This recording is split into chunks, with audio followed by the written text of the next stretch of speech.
Want to log in into your Golf Masters account? Then you're on the right video.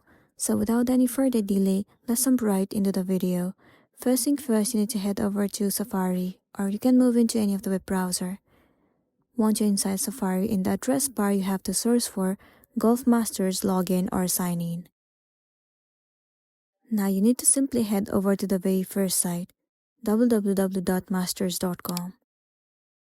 It will land you on this official page of Golf Masters. In this page, you will be able to log in into your account.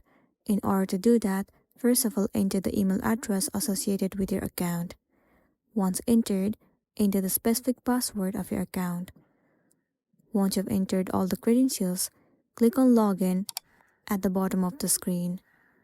If the credentials are correct, then you will be logged in into your Golf Masters account, and then you'll be good to go. So this is simply how you can log in into your Masters account. If this video helped you, give it a like and check out our next tutorial. Thank you.